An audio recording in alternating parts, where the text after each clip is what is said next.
नमस्कार दोस्तों, स्वागत है आपको अपने YouTube channel GCC learn hub में। तो इस वीडियो में कक्षा 10वीं के 2011 का क्वेश्चन सॉल्व करके समझाएंगे। यानी पहले ऑब्जेक्टिव उसके बाद सब्जेक्टिव सॉल्व कराएंगे। तो इसके पहले मैं बता दूं कि 2011 से लेकर 2022 तक यदि आप ऑब्जेक्टिव और सब्जेक्टिव को क्लियर कर लेते हैं तो इतना हम 100% गारंटी के साथ कहते हैं कि 70% प्लस आपका नंबर श्योर है कि आ जाएगा। तो आप एक काम कीजिए, अभी से स्टार्टअप कीजिए, 2011 से 2022 तक का जितना भी ऑब्जेक्टिव और सब्जेक्टिव है सबको क्लियर कर दीजिए। अगर नहीं होता है तो हमारे चैनल के साथ जुड़िए, हम आपको कराते हैं। तो चलिए सबसे पहला हम 1 नंबर क्वेश्चन को सॉल्व करते हैं। 1 नंबर क्वेश्चन बोला जा रहा है कि निम्न में से कौन परिमेय संख्या। अब देखिए कि परिमेय संख्या किसे कहेंगे, तो वैसी संख्या है जो रूट में नहीं हो। अगर रूट में होगी तो उसको अपरिमेय बोलेंगे और रूट से बाहर होगी तो उसे हम क्या बोलेंगे, परिमेय संख्या। तो √3 जो है वो तो अपरिमेय होगा। अब बात करें 4√5, ये भी √5 है तो ये भी अपरिमेय होगा। √6 जो है ये रूट से बाहर नहीं होगा तो ये भी हमारा क्या है, अपरिमेय ही है। ठीक है, तो अब बात करते हैं 2√2। आप देख कर कहेंगे कि नहीं ये भी अपरिमेय है, लेकिन √2 से √2 कट जाएगा तो बचेगा क्या, 2। 2 हमारी क्या है, परिमेय संख्या, इसलिए हमारी परिमेय संख्या कौन हुई, ऑप्शन बी। ठीक है, तो करेक्ट आंसर बी होगा। चलिए 2 नंबर क्वेश्चन को सॉल्व करते हैं। 2 नंबर हमारा जो क्वेश्चन वो बोल रहा है किसी धनात्मक पूर्णांक ए तथा बी के लिए ए बी का मस गुने ए कोमा बी का लसन निम्न में से क्या होगा। तो आप मस ज्ञात करते होंगे और लस, यानी पहली संख्या गुने दूसरी संख्या बराबर लस गुने मस। आप सीखे हैं लस गुने मस, तो आपसे यही नहीं पूछा जा रहा है क्या चीज़, मस गुने लस, तो बराबर में क्या होगा, ए गुने बी। तो इसका सही आंसर क्या हो जाएगा, ऑप्शन सी, ए गुने बी। अब चलिए 3 नंबर क्वेश्चन को सॉल्व करते हैं। 3 नंबर हमारा क्वेश्चन कह रहा है कि घात 1 वाले बहुपद कहलाते हैं, यानी कि जिसका एक घात हो उसे एक क्या कहते हैं, उसे हम रैखिक बहुपद कहते हैं। यानी क्या, जिसका अधिकतम घातों की संख्या 1 हो उसे हम क्या कहेंगे, एक घातीय बहुपद कहेंगे। जैसे इस रूप में हो, यानी कि 3x+4 के रूप में हो तो इसका अधिकतम घातों की संख्या क्या है, 1 है, इसलिए इसे एक घात बोलेंगे। अगर द्विघात बोले तो x² + 2x + 3, यानी जिसका अधिकतम घात 2 हो वो द्विघात कहलाएंगे। अब त्रिघात के बारे में बात करें तो त्रिघात ऐसे होते हैं जिसके अधिकतम घातों की संख्या क्या हो, 3 हो, तो ये हमें त्रिघात बोलते हैं। ठीक है, त्रिघात बहुपद। अब चलिए 4 नंबर क्वेश्चन बोला जा रहा है कि त्रिघात बहुपद का सबसे व्यापक रूप है। अब देखिए जिसमें अधिकतम घातों की संख्या 3 होनी चाहिए, उससे ज़्यादा नहीं होना चाहिए। ठीक है, तो देखिए यहाँ पर 2 है तो ये तो द्विघात हुआ, इसमें 4 है और 3 भी है तो ये हमारा त्रिघात नहीं होगा। लेकिन इसमें देख रहे हैं अधिकतम घातों की संख्या 3 है तो इसका सही आंसर ऑप्शन सी हो जाएगा। ठीक है, और ये गलत हो जाएगा क्योंकि ये भी द्विघात है। चलिए 5 नंबर क्वेश्चन देखते हैं क्या लिखा है। यदि sin a = 3/4 तो cos a का मान ज्ञात करें, यही ना। तो देखिए sin a = 3/4, यानी sin = फॉर्मूला क्या होता है, p/h। तो p का मान 3 दिया है और h का मान कितना दिया है, 4 दिया है। तो हमें क्या करना है, b का मान ज्ञात करना है। तो रूट अंडर क्या होता है, h² - p², फॉर्मूला होता है। तो देखिए यहाँ पर हम मान रखते हैं कितना, h का मान कितना है, 4 का स्क्वायर माइनस 3 का स्क्वायर, तो कितना हो जाएगा, 4 का स्क्वायर 16 और 3 का स्क्वायर 9 हो जाएगा। इक्वल टू घटाएंगे तो कितना हो जाएगा, 16 में से 9 घटाएंगे तो 7 हो जाएगा। यानी हमारा जो b का मान है वो कितना हो जाएगा, b = हमारा √7 हो जाएगा। हमसे पूछा क्या जा रहा है, कॉस थीटा ना, यानी कॉस a पूछा जा रहा है। तो कॉस थीटा = फॉर्मूला क्या होता है, b/h। तो कॉस थीटा यानी a = हमारा क्या हो जाएगा, b का मान √7 और h का जो मान है वो 4, यानी क्या √7/4 हो जाएगा। तो √7/4 कौन है, ऑप्शन सी, नहीं ऑप्शन डी इज करेक्ट, क्योंकि √7/4 ऑप्शन डी, तो इसका सही आंसर ऑप्शन डी हो जाएगा।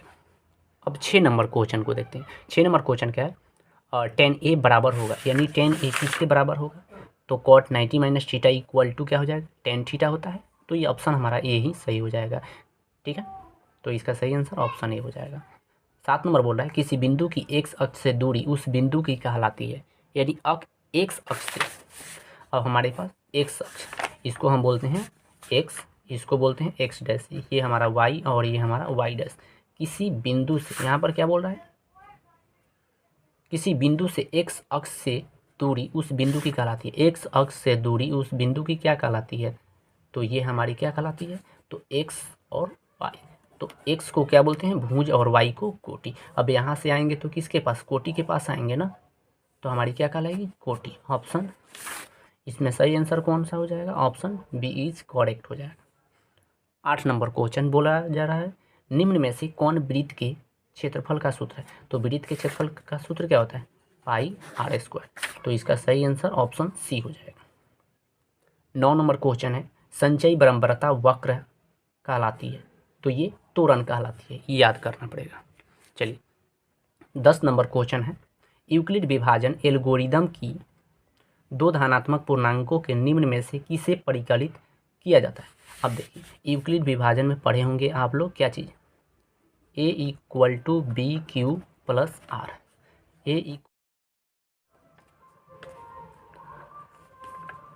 ए बराबर बी क्यू प्लस आर। तो इससे क्या ज्ञात किया जाता है, तो इससे मौसक ज्ञात किया जाता है। तो इसका सही आंसर हो जाएगा ऑप्शन बी। तो हमारा अगला जो क्वेश्चन है वो 11 नंबर, एक रैखिक समीकरण युग्म जिसका कोई हल नहीं होता है क्या कहलाता है, जिसका कोई हल ना हो उसे हम क्या बोलेंगे, विरोधी बोलते हैं, असंगत बोलते हैं। तो इसको किस रूप में हम लिखते हैं, क्या चीज़, a1/a2 बराबर अगर नहीं हो b1/b2 के, तो इसे बोलते हैं ये असंगत है या विरोधी है, इसका कोई हल नहीं होगा। ठीक है, तो इन्हें 3 नामों से जाना जाता है, विरोधी, कोई हल नहीं और असंगत। चलिए अगला इसमें क्या हुआ है,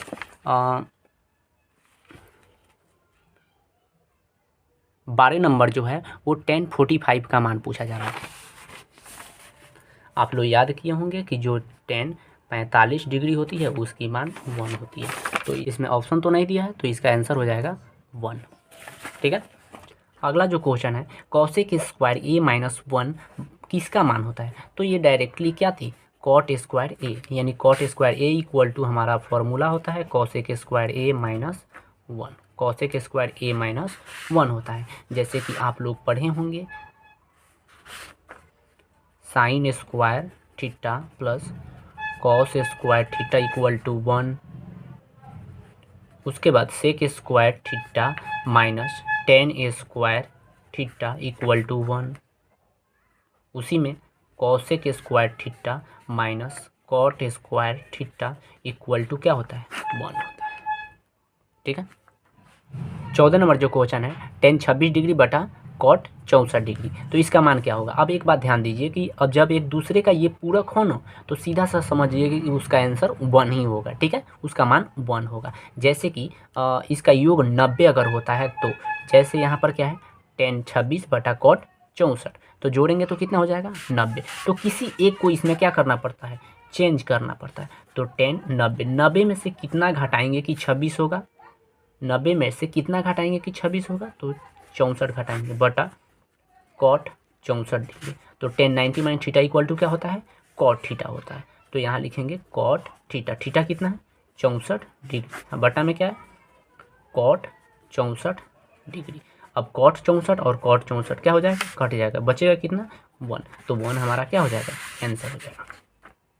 16 नंबर जो क्वेश्चन है, सूत्र m1x2 plus m2x2 by m1 plus m2 comma m1y2 plus m2y1 बटा m1 प्लस m2 को क्या कहते हैं, तो ये अंतः विभाजन सूत्र है। ठीक है, 16 नंबर, बिंदु P इक्वल टू x1y1 और Q इक्वल टू x2y2 के बीच की दूरी क्या होगी, यानी दो रेखा होगी, एक हमारा मान लेते हैं P हो गई और एक Q हो गई।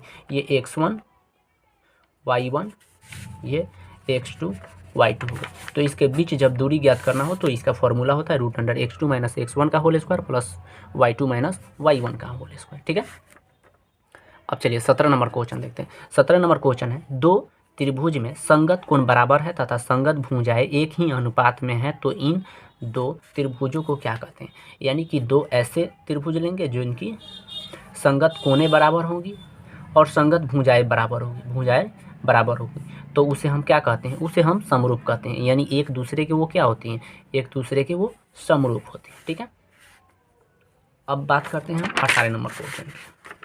18 नंबर क्वेश्चन है, एक समकोण त्रिभुज में कर्ण का वर्ग शेष दो भुजाओं के वर्गों के योगफल के बराबर हो तो इसे क्या कहते हैं? तो उसे पाइथागोरस प्रमेय कहते हैं। इसे आप लोगों को पता ही होगा।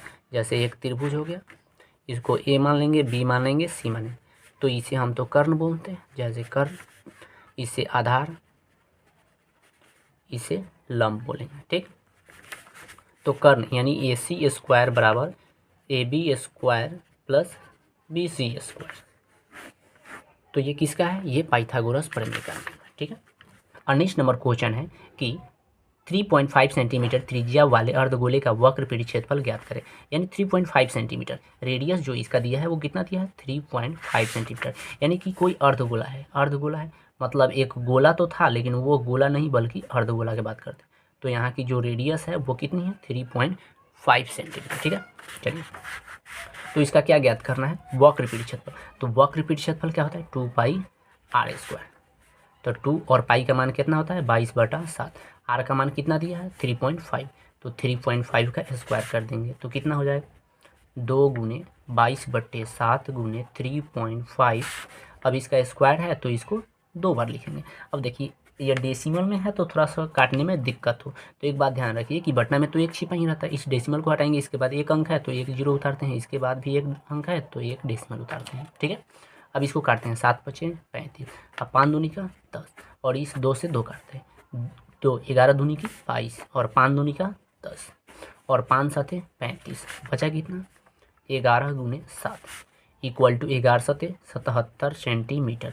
यानी जो अर्धगोला जो था इसका अर्ध वक्र परिक्षेत्रफल जो था वो कितना आएगा? 77 सेंटीमीटर स्क्वायर हो जाएगा, क्योंकि क्षेत्रफल ज्ञात कर रहे हैं। ठीक है,